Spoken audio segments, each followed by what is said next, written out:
ஆனால் ஏன் தங்கள் முகத்தில் இந்த புன்னகை? காரணத்தை கேட்டால் நிச்சயமாக உன் முகத்திலும் புன்னகை வரும். ஜலால் கடந்த 3 மாதமாக ஃபரிதாவின் அறைக்கு செல்லவே இல்லை. அப்படியா? நன்கு அறிவீர்களா? எனக்கு ஜலாலுடைய ஒவ்வொரு அசைவும், அவர் கழிக்கின்ற ஒவ்வொரு இரவை பற்றியும் தெரியும். அப்படி என்றால் இது மிகவும் அற்புதமான விஷயம். ஆம், அற்புதமான விஷயம்தான். ஆனால் இந்த அற்புதத்தை செய்தவர் யார் என்று கண்டுபிடிக்க வேண்டும்.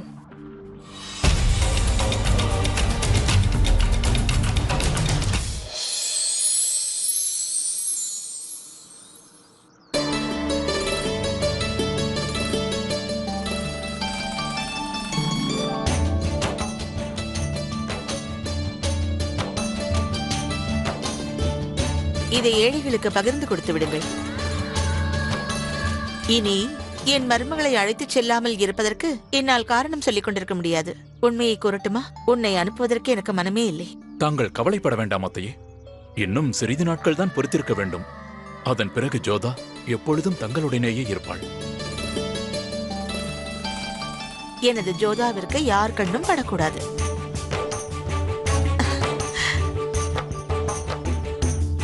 சௌபாக்கியவதியாக இரம்மா.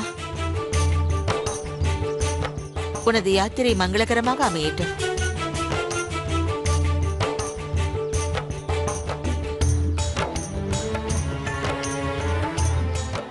அண்ணி, இந்தாருங்கள் என் அண்ணனின் சார்பாக சிறு பரிசு. அவர் நினைவாக அணிந்து கொள்ளுங்கள்.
தாங்கள் பெயரளவில் மட்டுமல்ல, முக அழகிலும் ஜலால் தான் சாஹின்ஷா. தாங்கள் ஒரு சாஹின்ஷா என்று மற்றவர்கள் அடையாளம் கண்டு கொள்வதற்காக இந்த கிரீடத்தை அணிய தேவையில்லை. தாங்கள் என்னை இவ்வாறு புகழ்வதை பார்த்தால் என்னிடம் ஏதோ எதிர்பார்க்கிறீர்கள் போலிருக்கே. கூறுங்கள், தங்களுக்கு என்ன வேண்டும்? தங்களிடம் கேட்பதற்காக நான் வரவில்லை, கொடுப்பதற்காக வந்தேன். என்ன? ஒரு தகவல். தங்களுடைய கைதி ஃபரிதா தங்கள் குழந்தைக்கு தாயாக போகிறாள் என்று கேள்விப்பட்டேன்.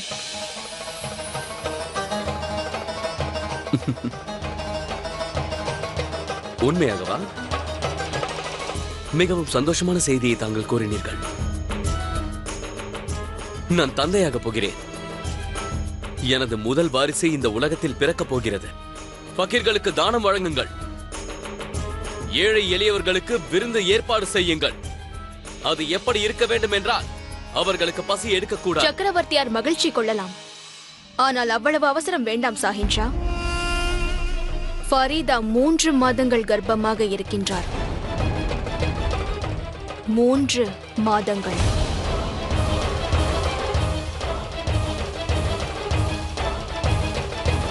அனைவரும் செல்லுங்கள்.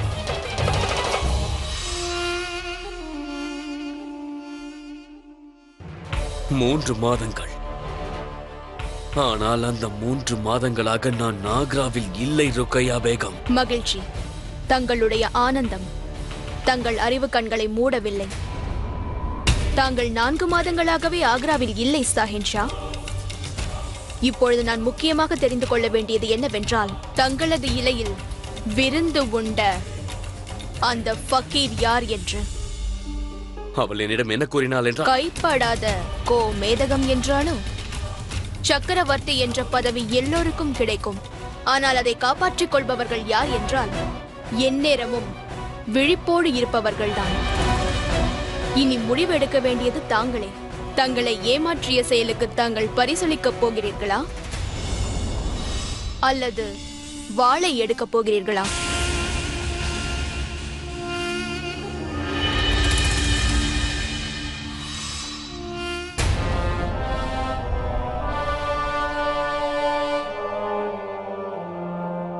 ஆதாப் சக்கரவர்த்தி, தாங்கள் என்னை வர சொன்னீர்களாமே.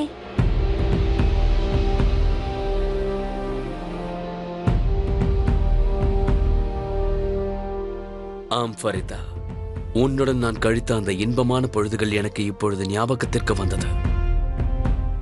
வாழ்த்துக்கள் ஃபரிதா. நீ கூறினாலும் கூறாவிட்டாலும் சக்கரவர்த்தியாருக்கு தெரிந்துவிட்டது தாங்கள் இந்த சாம்ராஜ்யத்திற்கு வாரிசு அளிக்கப் போகிறீர்கள் என்று. நன்றி ராணி அவர்களே. நானே தங்களை சுயமாக சந்தித்து இந்த சுப வார்த்தையை கூறலாம் என்று நினைத்தேன். அது எனக்கும் ஆச்சரியமாகத்தான் இருக்கிறது. இவ்வளவு மகிழ்ச்சியான செய்தியை ஏன் என்னுடன் பகிர்ந்து கொள்ளவில்லை என்று. இதற்காக ஒரு திருவிழாவை ஏற்பாடு செய்ய வேண்டும். என்ன ருக்கையா? சரிதான். தங்களின் மனம் கூட தங்களின் பெயர் போல் மிகவும் விசாலமானது.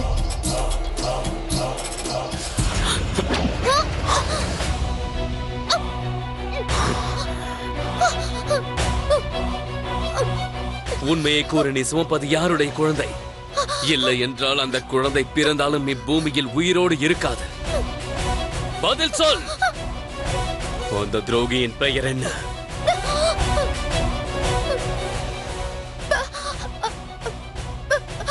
பகதூர் கான்.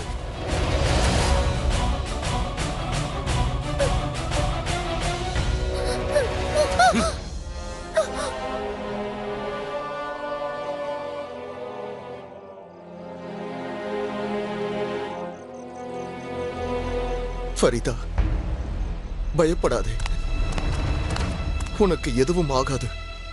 நமது காதலே நம்மை காப்பாற்றும்.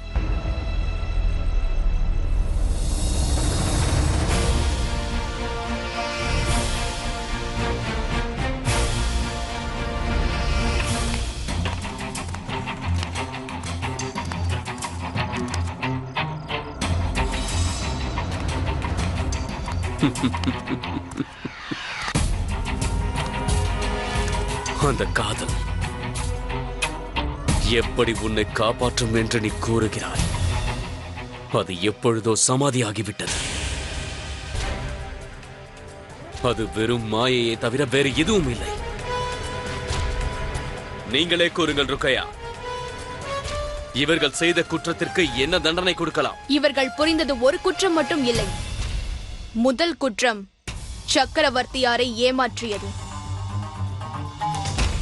இரண்டாவது நம்பிக்கை துரோகம். மூன்றாவது அந்தப்புறத்தில் இருந்து கொண்டே சட்ட திட்டங்களை மீறியது. அதோடு முறை தவறி உண்டான ஒரு குழந்தையை ராஜ்யத்தின் வாரிசாக்க எண்ணியது. இந்த அனைத்து குற்றங்களுக்கும் மரணம் மட்டுமே தண்டனை.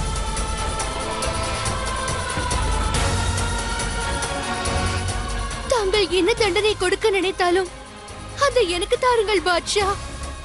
ஆனால் இவரை விட்டு விடுங்கள்.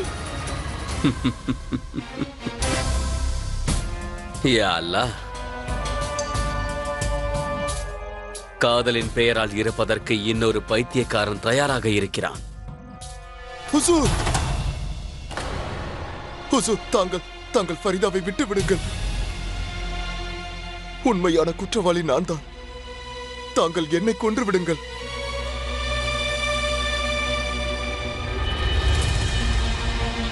இருவரும் ஒரே மாதிரியான பைத்தியக்காரர்கள் தான். ஒருவருக்காக ஒருவர் பணிந்து பேசுகிறார். ஆனால் இன்று இருவருமே இறக்கப் போகிறார்கள். தாங்களே கூறுங்கள் ருக்கையா, நான் முதலில் யாரை கொல்வது? இவனையா இல்லை இவளையா? ஆனால் இருவரின் மரணமும் உறுதிதான். சஹின்ஷா, இவர்கள் இருவரையும் ஒரே சமயத்தில் கொன்றால் சரியாக இருக்கும்.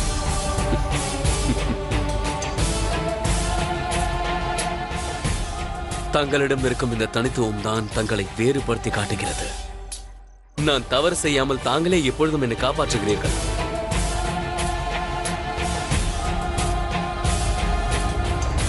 ஜலால்,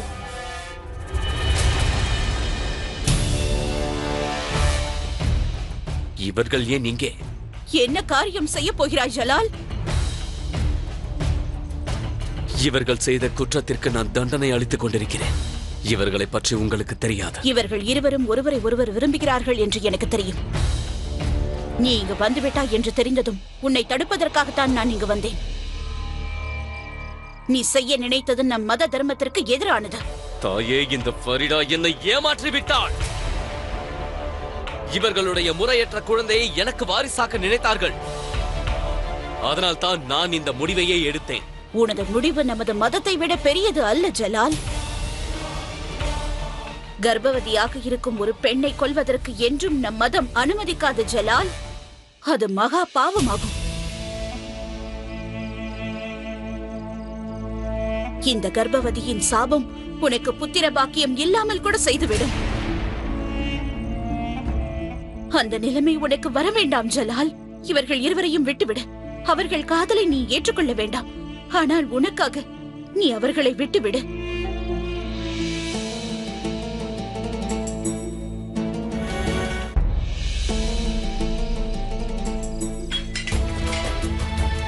எனது தாயால் நீங்கள் பிழைத்தீர்கள். இல்லை என்றால் இந்த சக்கரவர்த்தியை ஏமாற்றியவர்கள் உயிரோடு இருந்ததில்லை என்பதை நீங்கள் புரிந்திருப்பீர்கள்.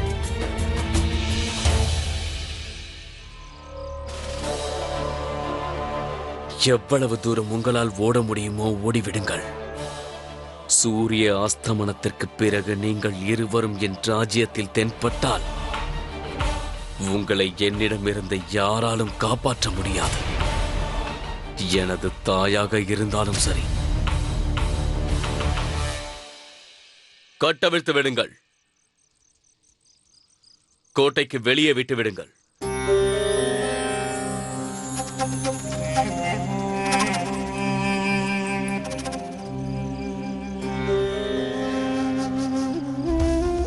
சஹின்ஷா, அந்த அல்லாஹ் தங்களுக்கு உண்மையான காதலை கொடுக்க வேண்டும் என்று வேண்டிக் கொள்கிறோம். தங்களின் வாழ்வில் மிகவும் நேசிக்கக்கூடிய ஒருவரை தாங்கள் சந்திக்க வேண்டும் என்று வேண்டிக் கொள்கிறோம். அவருக்காக நீங்கள் உயிரையும் தியாகம் செய்ய தயாராக இருக்க வேண்டும். அப்படி எப்பொழுதும் நடக்காது. நடக்கவே நடக்காது. அந்த காதலால் நாம் எதையும் அடைய முடியாது.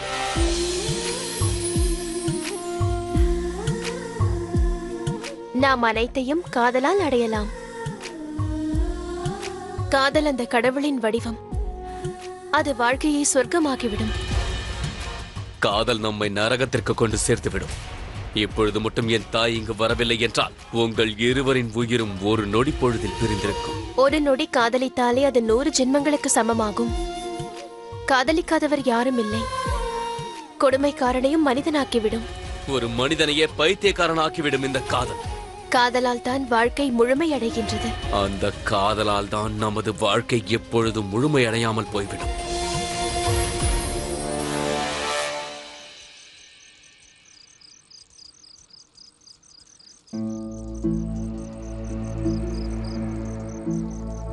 ஜலால், நீ எவ்வளவு தனிமையாக உணர்கிறாய் என்று எனக்கு தெரியும்.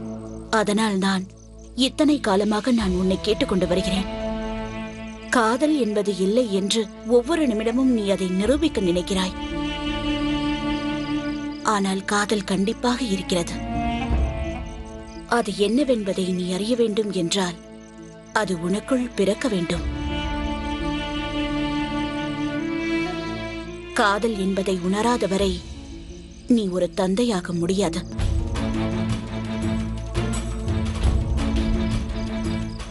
அது தவறு தாயார் அவர்களே.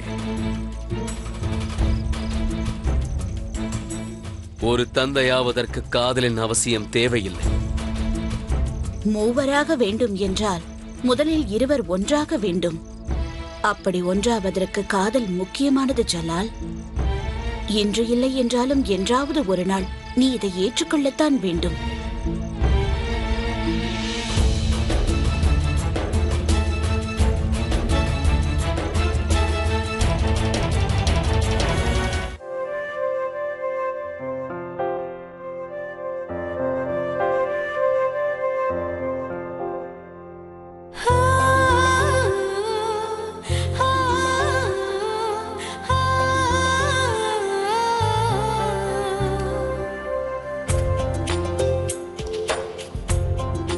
சரி, சொல்லுங்கள்.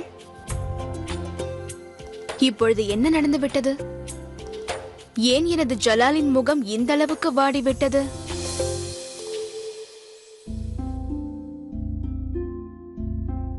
எனது தாயார் கூறியது போல்தான் தங்களுக்கும் தோன்றுகிறதா? நாம் இருவரும் ஒருவருக்கொருவர் காதலிக்காததால் தான் வாரிசு வரவில்லையா? தாங்கள் ஏன் அவ்வாறு கூறுகிறீர்கள்? முதலில் எனது கேள்விக்கு பதிலை கூறுங்கள் ருக்கையா. நம் இருவருக்கும் இடையில் காதல் இல்லாததால் தானா? காதலின் மீது தங்களுக்கு நம்பிக்கை வந்துவிட்டதோ? தாங்களாவது அர்த்தமில்லாமல் பேசுவதை நிறுத்துங்கள். ஏனென்றால் என்னை பற்றி தங்களுக்கு நன்றாக தெரியும். அதாவது காதல் மீது எனக்கு நம்பிக்கை இல்லை என்று. ஏனென்றால் தன் மீது நம்பிக்கை இல்லாதவன் தான் காதலை நம்பிக்கொண்டிருப்பான். என் தாயின் வார்த்தைகளால் தான் நான் சற்று பயந்து போயிருக்கிறேன். ஏனென்றால் இப்பொழுதெல்லாம் என்னை சுற்றி சில நம்ப முடியாத விஷயங்கள் நடந்து கொண்டிருக்கின்றன. இப்படி நடக்கும் என்று நான் நினைக்கவே இல்லை. அதில் முதல் அதிர்ச்சி கான் பாபா எனது கட்டளையை மதிக்காமல் நடந்து கொண்டது. இரண்டாவது ஃபரிதாவின் துரோகம். இதையெல்லாம் நினைத்து தாங்கள் தங்களது உடலை கெடுத்துக் கொள்ளாதீர்கள். தங்கள் மனதை சரி செய்யும் மார்க்கத்தை நான் நன்கு அறிவேன். சஹின்ஷா வேட்டைக்கு சென்று வெகு நாட்கள் ஆகிவிட்டதல்லவா? அரசர் சம்மதித்தால் நாளையே சென்றிடலாம்.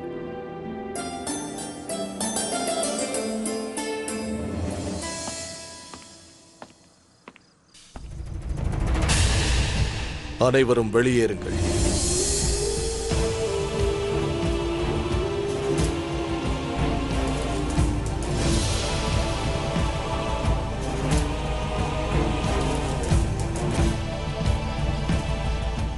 மகா மந்திரியாருக்கு ஆதாப்.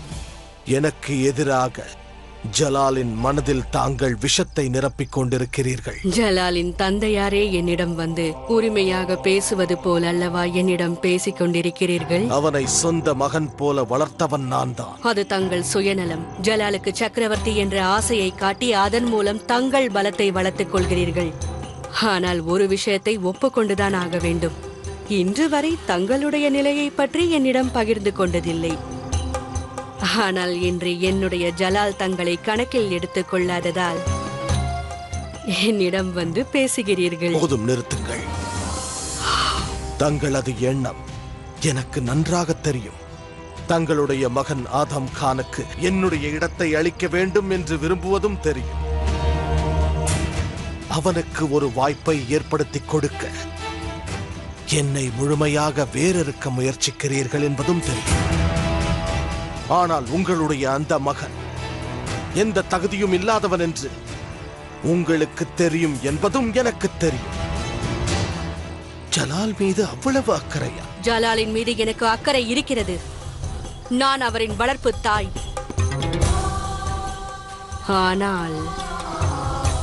ஆனால் நான் பெற்றெடுத்தது ஆதஹாம் கானைத்தான். என் மகனின் நலனுக்காக நான் யோசிப்பது தவறொன்றுமில்லை. ஆதம் கான் நிழல் மட்டும்தான். அந்த நிழலில் மறைந்து கொண்டு தாங்கள் அரசியல் விளையாட்டு விளையாட நினைக்கிறீர்கள். ஆம், தாங்கள் எவ்வாறு பலத்தை காட்ட நினைக்கிறீர்களோ அதே போன்று நானும் என் பலத்தை காட்ட நினைக்கிறேன். சாம்ராஜ்யத்தின் மந்திரி பதவி என்பது வெறும் பஞ்சு மெத்தை அல்ல. தலையில் தூக்கி வைத்துக் கொண்டு ஓடிச் செல்ல உம்முடைய அந்த பொறுப்பற்ற மகன் ஒரு நாள் மட்டுமல்ல, ஒரு பொழுதேனும் கூட அந்த பதவியில் அமர தகுதியற்றவன். நிறுத்து பெஹரம் கான். என் மகனை பற்றி என் முன்னே இன்னொரு வார்த்தை பேசினால் என்னால் சகித்துக் கொள்ள முடியாது. உம்முடைய மகன் மூழ்குவது நிச்சயம். உங்களையும் உடன் அழைத்துக் கொண்டு மூழ்குவான். மேலும் என்னை அழிக்கப் பார்க்கும் உங்களுடைய திட்டம் என்றைக்கும் நிறைவேறாத ஒன்று. ஆனால் உங்கள் வாழ்க்கைக்கு என்றும் ஒரு தடையாக முன்வந்து நான் நிற்பேன்.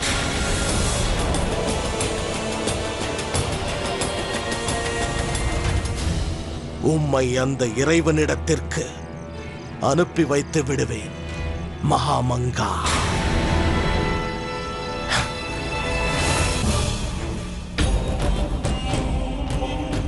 உன்னுடைய குழியை நீயே இப்போது வெட்டிக் கொள்கிறாய். பெஹ்ரம் கான், என் வழியிலிருந்து உன்னை எவ்வாறு அகற்றுவது என்று நான் நன்றாக அறிவேன்.